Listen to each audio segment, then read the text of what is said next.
भीम, जय भीम, जय भीम, जय भारत, जय भारत, जय भारत। नमस्कार, प्रणाम, नमो बुधाय, जय भीम। सीसीटीवी न्यूज चैनल के साथ में मीडिया ब्यूरो सोनू देव। 14 अप्रैल 2023 का ये जयंती पूरे बिहार का इतिहास बना। मैं आपको बता दूं कि विश्व विभूति, भारत रत्न, संविधान निर्माता, बोधिसत्व बाबा साहब डॉक्टर भीमराव अंबेडकर जी का 132वीं जयंती मनाई जा रही है। आइए हम चलते हैं अंदर और आपको दिखाते हैं यहाँ का नज़ारा। यदि हम मुख्य अतिथि की बात करें तो बिहार विधानसभा के अध्यक्ष माननीय अवध बिहारी चौधरी जी यहाँ पर पहुँच चुके हैं। पूरे जिले के लोग यहाँ पर आ चुके हैं। हजारों का हजारों संख्या में यहाँ पर लोग अवेलेबल है, यहाँ पर मौजूद है। बड़ी मुश्किल से मंच पर जाना पड़ रहा है। यहाँ पर देख रहे हैं कि कितना संघर्ष हम कर रहे हैं और हमारे साथ हमारे कैमरामैन कर रहे हैं। ये जो भीड़ आप देख रहे हैं, ये भीड़ उन लोगों का है जो भारत का संविधान को तहे दिल से मानते हैं, इसका नमन करते हैं, इसका अध्ययन करते हैं और इसके अनुसार चलने का प्रयास करते हैं। बाबा साहब डॉक्टर भीमराव अंबेडकर ने जो 3 मंत्र दिए थे अपने जीवन को सफल बनाने के लिए, अपने देश को आज़ाद कराने के लिए, आज वो सफल होते दिख रहा है। शिक्षित बनो, संगठित रहो और संघर्ष करो। फाइनली सीसीटीवी न्यूज चैनल की टीम पहुंच चुकी है मंच के पास। यहाँ पर आप लाइव देख सकते हैं। बिहार विधानसभा के अध्यक्ष माननीय श्री अवध बिहारी चौधरी यहाँ पर खड़े हैं और नमो बुधाय, जय भीम,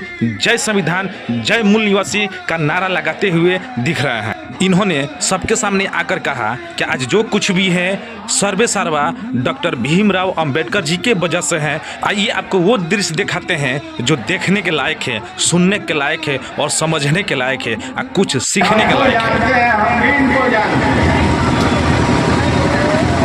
और आप ही के बीच में जो इस कार्यक्रम को संचालन कर रहे हैं, संचालन करता बड़े ही अच्छे समाज सेवी हैं और इनसे नहीं, इनके पिताजी के साथ हम रहने का काम किए थे। शिक्षक थे, आज रिटायर कर गए हैं। और इरशाद साहब एक सामाजिक कार्यकर्ता है जो मंच पर बैठे हुए, भिन्न प्रशासनिक सेवा के पदाधिकारी भी आपके इस अंबेडकर जयंती के मंच पर शिरकत किए हैं, बैठे हुए हैं। और सीवान जिला के विभिन्न प्रखंड से, अंचल से नेता, कार्यकर्ता,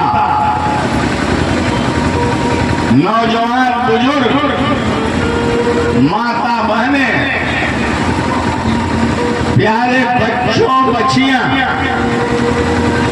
कलाकार, पत्रकार, छायाकार इस कार्यक्रम में सम्मिलित किए हुए हैं। अंबेडकर साहब के जयंती के पुनीत अवसर पर मैं अपने तरफ से बिहार विधानसभा के अध्यक्ष के तरफ से और आपके बीच एक साधारण कार्यकर्ता रहा हूं, अब भी हूं और जिंदा रहूंगा तब तक इसी भेष में हमको आप देखिएगा।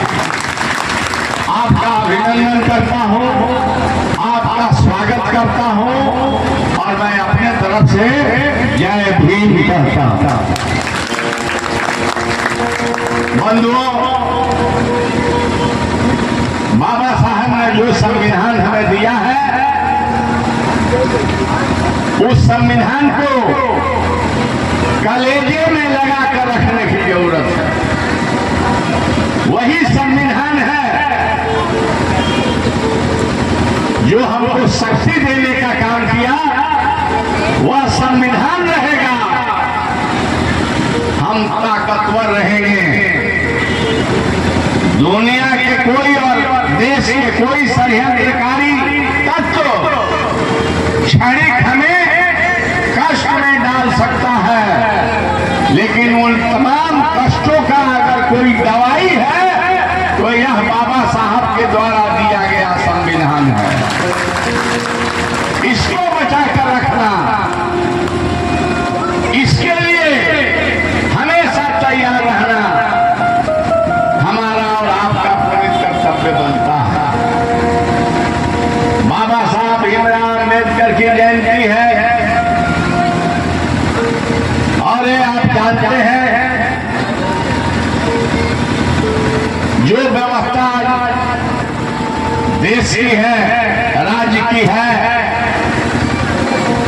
आप इस परिस्थिति में अपनी जिंदगी बिता रहे हैं, आप समझते हैं, खूब समझते हैं, क्योंकि स्पीकर का पद एक कॉन्स्टिट्यूशनल पद होता है, एक संवैधानिक पद होता है। इसलिए मैं बहुत कुछ कह सकता और बहुत कुछ कहते रहा हूं आप लोगों के बीच, लेकिन कहीं न कहीं थोड़ा दिमाग, थोड़ा विराम और थोड़ा मैं अपने जिह्वा को दाएं बाएं करने में, मैं संविधान बाबा साहब का ही संविधान है उसके तरफ ताक रहा हूं, देख रहा हूं। आप जानते हैं नियम कानून का पालन बाबा साहब भीमराव अम्बेडकर के मानने वाले देश दुनिया में नियम और कानून का पालन करते हैं। लेकिन वैसे लोग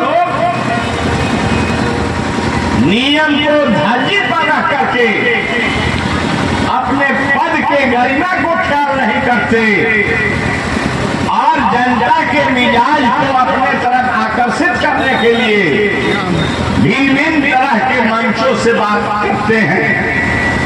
लेकिन हम लोग जहां जन्म लिए हैं, जिस माहौल से हम लोग जी रहे हैं, हमें बाबा साहब भीमराव अम्बेडकर ने जो हमें ज्ञान दिया है, हमें रास्ता दिया है, हमें उस रास्ते पर चलना है।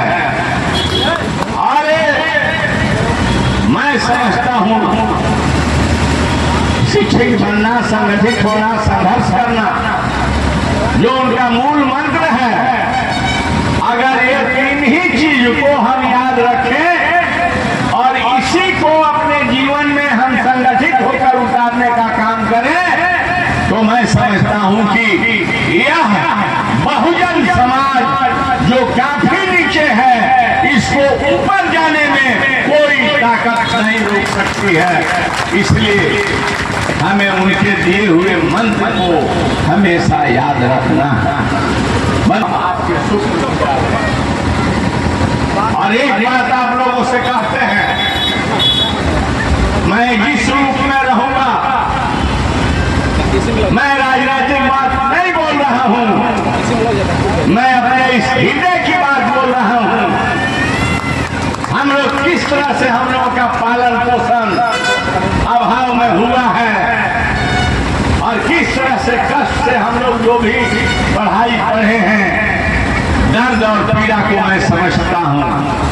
मैं जब तक जिंदा रहूंगा आपके सेवा के लिए, आपके साथ रह करके आपके संघर्षों का साथी बनूंगा और अम्बेडकर साहब के नीति सिद्धांत पर चलने का मैं संकल्प लेता हूं। ये बात आपको मैं कहना चाहता हूं। ये जो स्थल है, बहुत कुछ कहना है, बहुत कुछ। अम्बेडकर साहब पर तो उन्होंने ऐसा कीर्ति किया कि आदमी चाहे तो 4-4, 5-5 घंटा उनके एक बातों पर बोल सकता है। ये जो स्थल है, इस स्थल को जब किसी ने उनका जो तैल चित्र लगा हुआ था बीच में, उसको टांगी ले आकर, दाब ले आकर काटने का काम हो रहा था। हमारे पास कुछ साथी पहुंचे थे, हम डेरे पर बैठे थे, उन लोगों ने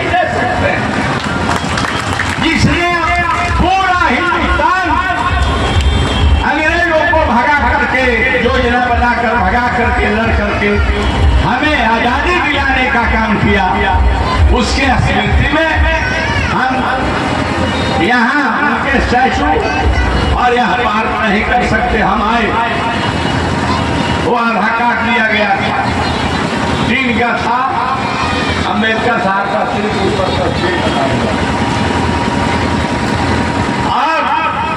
खड़ा होकर के साथी लोग थे, सब लोग थे, द्वारका जी नहीं आए हैं, बहुत सारे लोग थे, गणेश राम जी थे।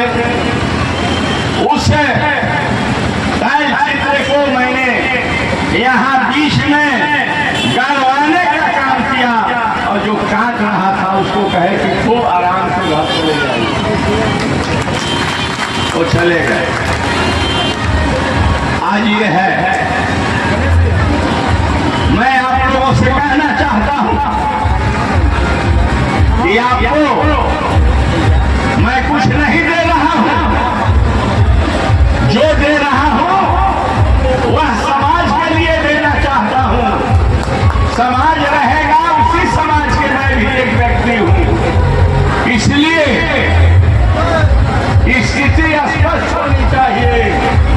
इसके पूरे चाहर दीवारी का निर्माण और इसके स्टेडियम के निर्माण में, पार्क के निर्माण में आप जो है व्यवस्थापक मंडली के सामने मैं घोषणा करता हूं कि व्यवस्था को ठीक कर लीजिए, मैं अपने मेरे कोटा को दे दूंगा और आप निर्माण करा लीजिएगा। इन्हीं शब्दों के साथ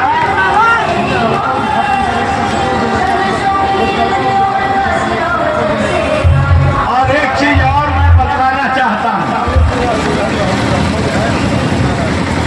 मैं तो ये नहीं कहता हूं कि मैंने क्या किया नहीं किया,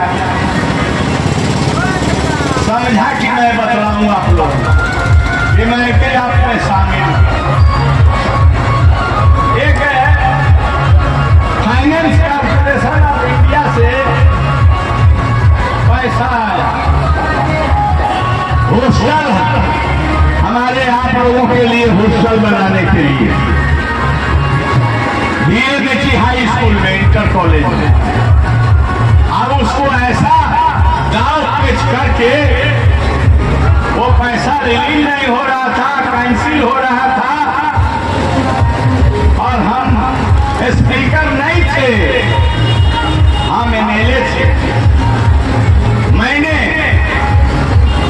योजना विभाग से असेंबली में क्वेश्चन किया,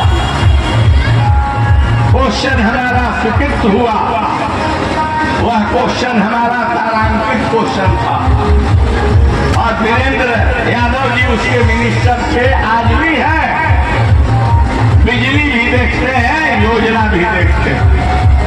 मैंने क्वेश्चन किया और क्वेश्चन के जवाब हॉस्टल बनेगा, पैसे खर्च होंगे, रिलीज होंगे, सरकार ने यह स्वीकार कर लिया। सदन के अंदर लग भी करके उस राशि को मैंने मेहनत किया, साथियों से रात रात भर इनसे पूछते थे कैसे क्या होता है बताइए, क्या होता है बताइए, राजदेव जी से, इनसे, लोगों से पूछते थे, ये लोग बतलाते थे। उस लाइन पर हम सरकार में मैं था नहीं, लेकिन हम काम करते थे और वो आज बनकर तैयार हो गया है।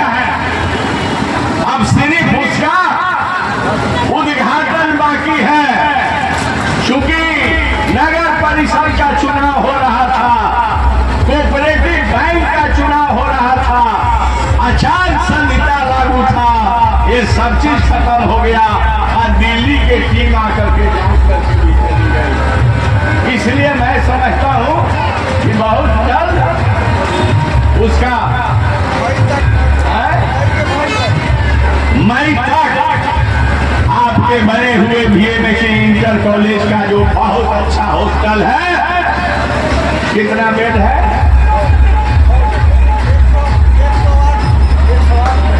108 बेड वह जो है बनकर तैयार है, उद्घाटन होगा, आपके सेवा के लिए समर्पित कर दिया जाएगा।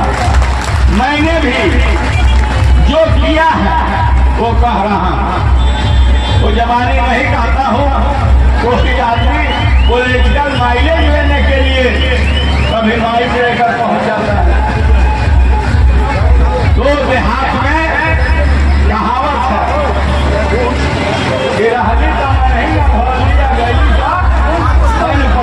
वही हाल है। इन्हीं शब्दों के साथ मंच पर आए हुए सभी लोगों को मैं प्रणाम करता हूँ, आपको हम सलाम करता हूँ। और अम्बेडकर जो ये पूरा लोग जो आए हैं, बाबा साहब भीमराव अम्बेडकर के मानने वाले लोग, आपसे कहूंगा कि समय को पहचानिए। जो आपको जोड़ने का काम कहता है वही आपका हित है, और जो आपको तोड़ने का काम करता है वह कमजोर करता है, वह इस देश को बर्बाद करना चाहता है, आपको हमको बर्बाद करना है चाहता है। इसलिए योरक शक्ति का साथ दीजिए, सोलक शक्ति का विरोध कीजिए और बाबा साहब को हमेशा याद करते रहिए। संगठन मजबूत रखिए, एक रहने का काम कीजिए। पुनः मैं प्रणाम नमस्कार बाबा साहब को नमन करके अपने बारी को बयान देता हूँ। बाबा साहब अमर रहे, अमर रहे, अमर रहे। जय जय।